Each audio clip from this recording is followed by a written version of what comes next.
This is Module 4, Lesson 11, the slope of a non-vertical line. Now, we've been talking about slope, so we're going to review some stuff about slope. This is Lesson 15 in your workbook. That should be on page 155. Okay, so turn to page 155 in your workbook. And we're going to review some things about slope. First off, we know that slope is rise over run. We call it M. It's rise over run, which is change in Y over change in X.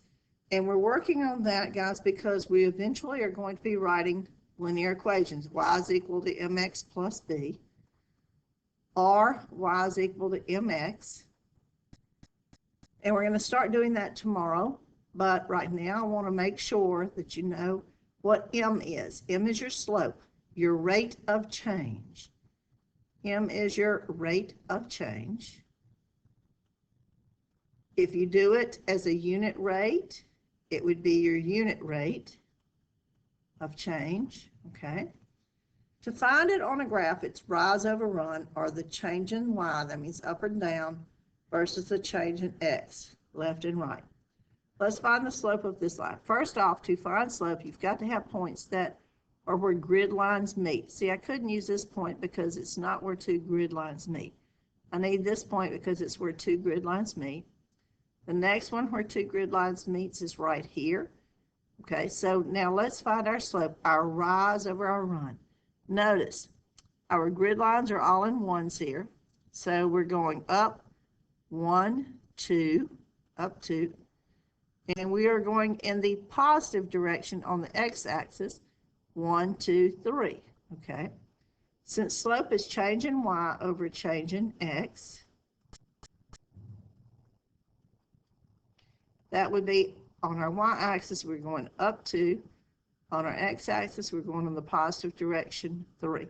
So that's 2 over 3, okay? That's the slope of this line. And we know it's positive because as we look at it, just like we read from left to right, it is going up. Now let's do the same thing with this one. Remember, slope is change in Y over change in X, our rise over our run. We're looking at what it's doing in the Y direction first. We need 2 points that are where grid lines intersect. Here's one. Another one where grid lines intersect is right here. Okay, they've marked them for us. Now on this one, on the Y-axis, I'm going up 1, 2, 3, 4. So I went up 4, and all of my grid lines are in 1, so I went up 4, positive direction 4. Now in the X direction, I'm going in the positive direction 1, 2, 3. Okay, 4 over 3. Now which one is steeper? This one, right? It's going, if it were a roof line, it's going up 4 units for every 3 it goes over. This one's going up 2 units for every 3 it goes over. So this one isn't as steep. And just to remind you, and this is on page 163 in your workbook, if you're reading a right line from left to right, if it's going up, it's a positive slope. If it is going down, it is a negative slope. Okay? Now this is on page 160 in your workbook. Let's try just a couple of these. Notice in this case, all of our units on here in ones. So we take 2 points that are on grid lines, see, where grid lines meet. And this I'm going up 1, 2, 3, 4. I'm going up 4, and I'm going over 1, 4 over 1. Your slope is 4 over 1. And it's positive because as I look at it from left to right, it's going up. Let's try another one. Okay, what is the slope of this line? Now, I've done this one 2 ways for you. On this one, let's see, our units are all ones. I'm going up 1, 2, 3, and over 1, 3 over 1. Or you could do it this way, guys. You could go down 3 and in the negative direction on the x-axis this way, negative 3 over negative 1, which is 3. I get the same answer no matter which way I'd go. Now, all right. What if I'm looking at this one on page 161? Okay. Here I went down 1 and over 1. My slope is -1. Now I want you to notice something. I can find more points on my line using this same slope, down 1 and over 1. Look, down 1 and over 1. There's another point on the line. I get the same slope no matter where I do it from. I could do another one here, down 1 and over 1. See how I'm using the slope to find the next point? Down 1 and over 1. And it's easy for me to plot it that way. Use your slope. Okay, how about at the bottom of page 162? Okay, I've got 2 points here. My grid lines are all in ones. I'm going down 4 and over 1. Down 4 and over 1. The slope is -4. I can find the next point by doing the same thing. Down 4 and over 1. It's just like translating it. What am I doing? In each case, I'm translating this point, down 4 and over 1. Down 4 and over 1. Okay, you can use this to find additional points on any of your charts. How about the slope here? We'll choose 2 points. I'm going up 0 and over 1. 0 divided by 1 is 0. Anytime you have a horizontal line, your slope is 0. Okay.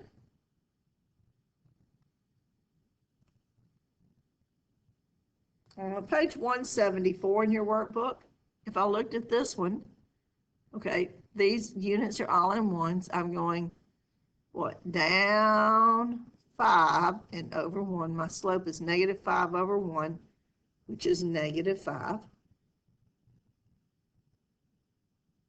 And on this one, page 175, I'm going up 2 and over 1. My slope would be 2, okay? All right, I think, and in this case, we're going down. Our units are all ones. I'm going down 2 and over 1. My slope is -2. Okay. Now, I want us to move to page 178. I want to see how we actually use this. Okay, we keep playing with what is slope. Well, what we're doing is we're trying to be able to set up a linear equation that describes a situation, that models a situation, and we want to be able to use that. So the reason we keep talking about slope is your rate of change, and we want to be able to use it to find information, to model things and then use that model to find information. We've done this problem before. Let's see, we talked about a water coming out of a faucet, okay? So let's say we got a faucet.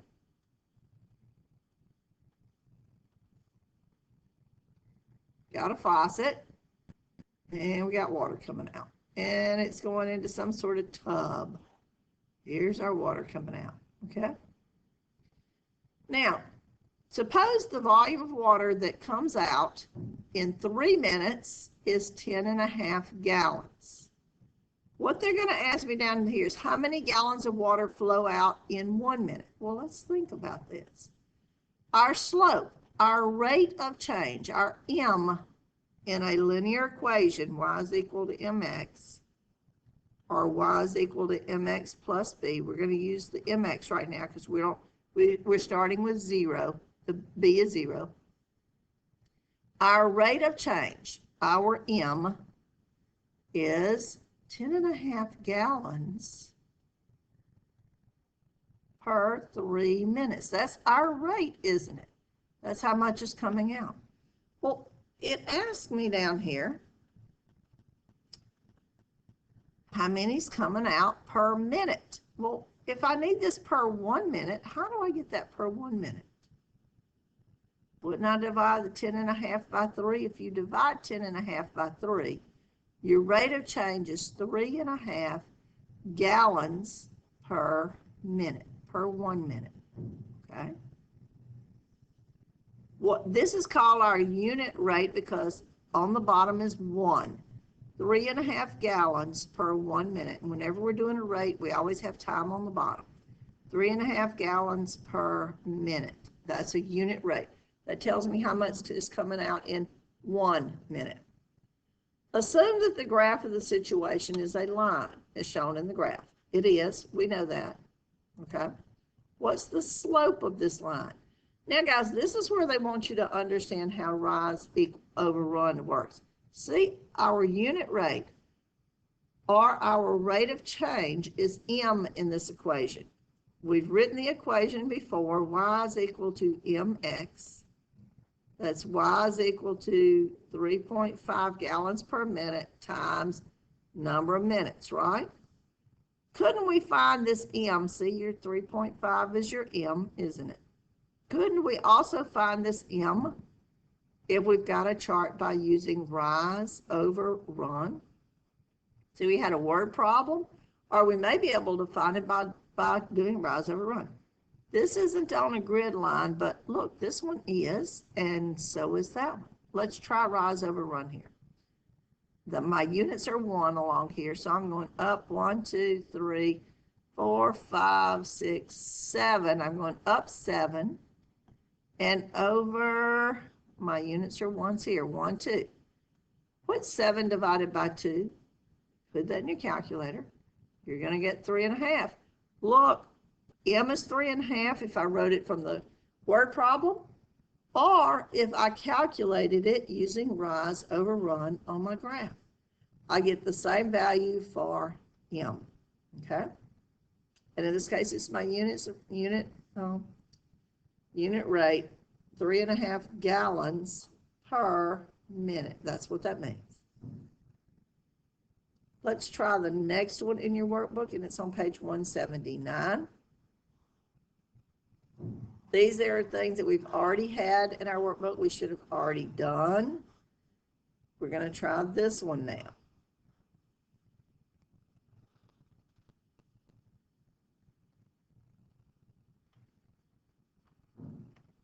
Emily paints at a constant rate. That means we can use a linear equation.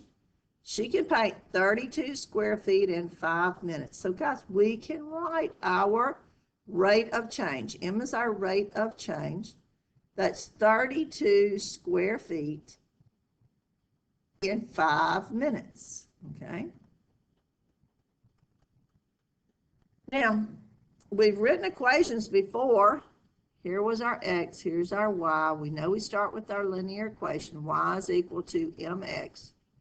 We're not going to bother with the y is equal to mx plus b yet because we know we're not using it yet. We don't have anything painted already. I'll explain that to y'all later. All I need is the m, the rate of change. That's 32 over 5. Or I could put that in my calculator, couldn't I? And figure out my unit rate.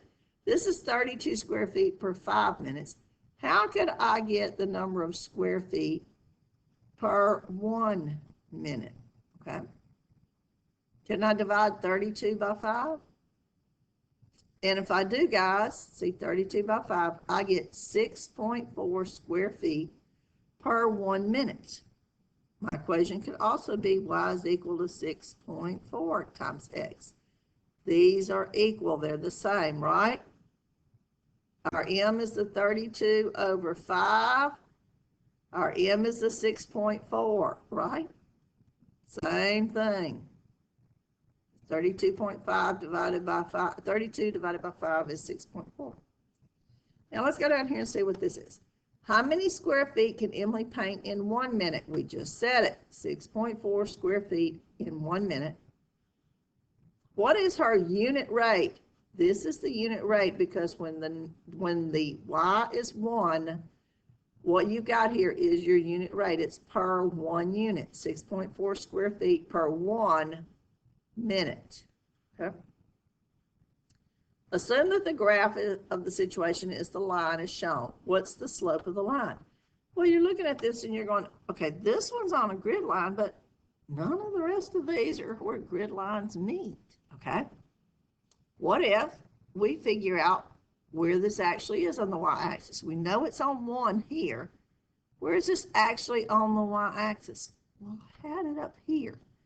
1, 6.4, right? This point is actually 1, 6.4.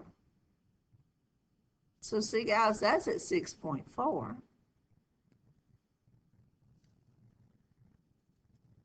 Our slope would be, we go up 6.4 and over 1. Our slope is 6.4 over 1, which is what we said this was. Our unit rate was 6.4. You can get it through the word problem, or you can get it using rise over run and our data table. And one more of these. This is on page 180 in your workbook. Okay.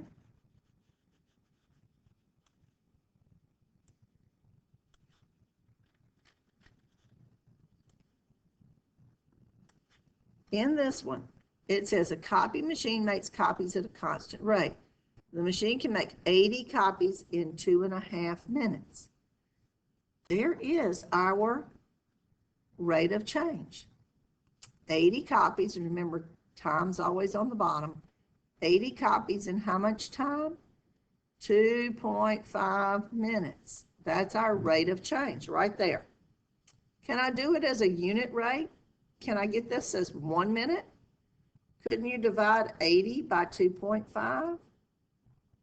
This would be 32 copies in 1 minute, right? How many copies can the machine make each minute? 32. What's the unit rate? 32 copies per minute, okay? Assume the graph of the situation is this line.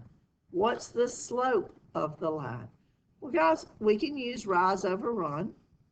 Okay, let's see if we can get the same thing here, because see our linear equation, we've already said our linear equation is y is equal to mx, or y is equal to 32x.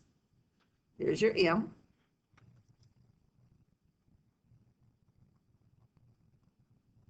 So your m is 32. Let's see if I can get that 32 using our chart here. Well, look, I've actually got 2 points that are on grid lines. Let's see what we've got. These are in twos. 2, 4, 6, 8, 10, 12, 14, 16. So we go up 16, and these are in tenths, right? 1 tenth, 2 tenths, 3 tenths, 4 tenths, 5 tenths. 5 tenths. Okay, so I'm going up 16 and over 5 tenths. We know that our slope is changing y over changing x. Rise over run. I'm going up 16 and over 0.5, 0.5. Okay. If you put that into your calculator, you're going to get 32. So see, I can get the slope this way, which is my m, or I can get the slope from the word problem, setting up the rate of change. Now, that covers everything for this particular thing. I wanted to go over just a few things on lesson 12, which is in the packet. We're just going to do a few of these. How to find the slope when you're just given 2 points. We'll do a couple of these. You can plot these and do rise over run, but another way would be to set up a simple t-table.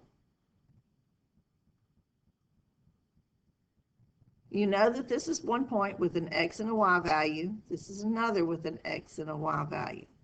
If your x is negative 13 and your y is 8, and your x is 3 and your y is 12, we know that my slope is changing y over changing x.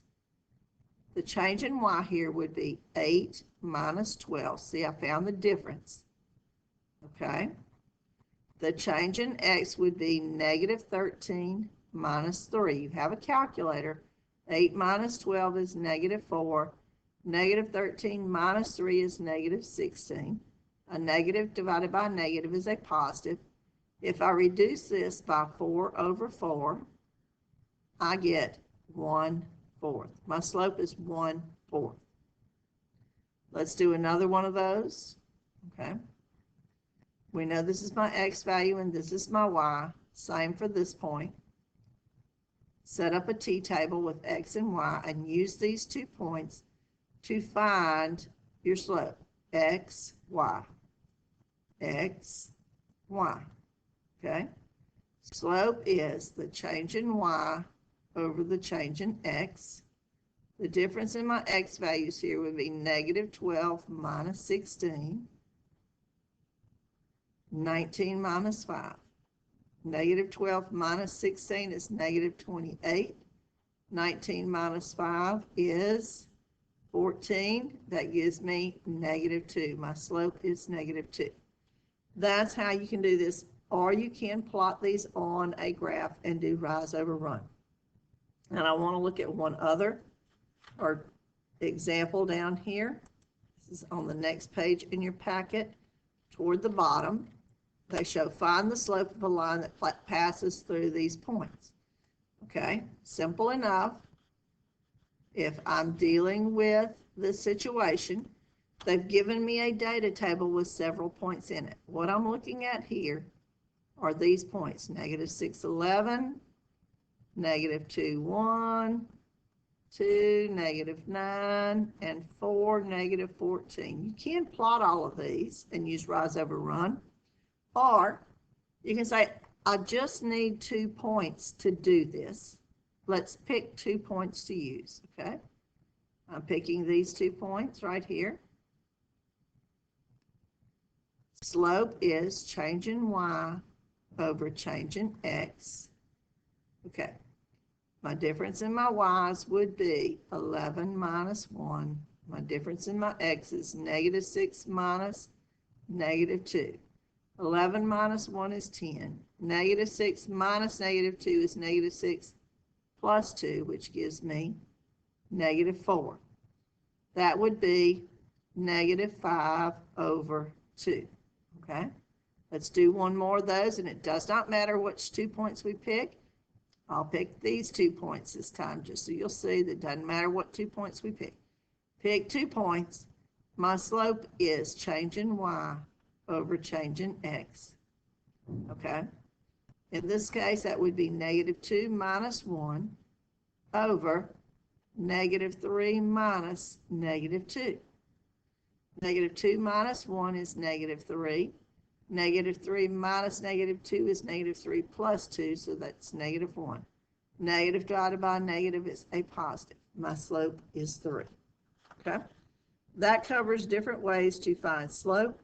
Now tomorrow we're going to start, our next lesson, we're going to start working on writing an equation using slope and y-intercept.